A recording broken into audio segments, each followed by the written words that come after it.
പ്രധാനമന്ത്രി നരേന്ദ്രമോദി ലക്ഷ്യം വെക്കുന്ന സ്ത്രീ ശാക്തീകരണം NSS ഏറ്റെടുത്ത് നടപ്പിലാക്കുന്നുവെന്ന് കേന്ദ്രമന്ത്രിയും ആറ്റിങ്ങൽ ലോക്സഭ NDA സ്ഥാനാർത്ഥിയുമായ വി മുരളീധരൻ.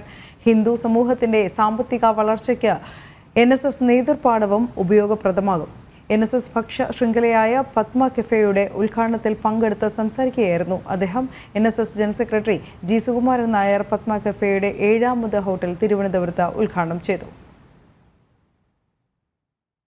പ്രധാനമന്ത്രി നരേന്ദ്രമോദി വിഭാവനം ചെയ്യുന്ന സ്ത്രീ ശാക്തീകരണം NSSും ഏറ്റെടുത്ത് നടപ്പിലാക്കുകയാണെന്ന് കേന്ദ്രമന്ത്രി വി മുരളീധരൻ പറഞ്ഞു.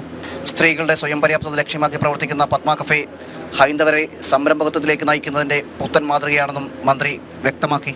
NSSന്റെ നേതൃത്വത്തിൽ പ്രവർത്തനം ആരംഭിച്ച ഭക്ഷണ ശൃംഖലയായ പത്മ കഫേയുടെ തിരുവനന്തപുരത്ത് ഭക്ഷണശാലയുടെ ഉദ്ഘാടനത്തിൽ പങ്കെടുത്ത ശേഷം സംസാരിക്കുകയായിരുന്നു അദ്ദേഹം.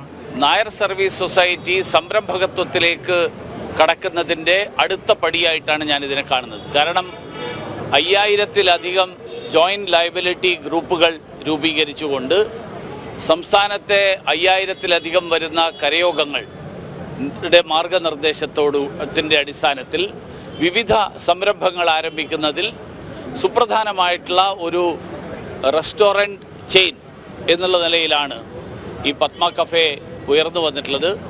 NSS സംസ്ഥാന general secretary G Sukumaran Nair Padma cafe ഉദ്ഘാടനം ചെയ്തു. ശുദ്ധവും വിഷരഹിതവുമായ ഭക്ഷണ സംസ്കാരമാണ് പത്മ കഫേ പകർന്നു നൽകുന്നതെന്ന് ജി സുകുമാരൻ നായർ പറഞ്ഞു. പത്മ കഫേ സ്ത്രീ ശാക്തീകരണത്തിന്റെ ഭാഗമായതിനാൽ ജീവനക്കാരിൽ ഏതാനും പേരൊഴികെ ബാക്കിയെല്ലാം വനിതകളാണ്.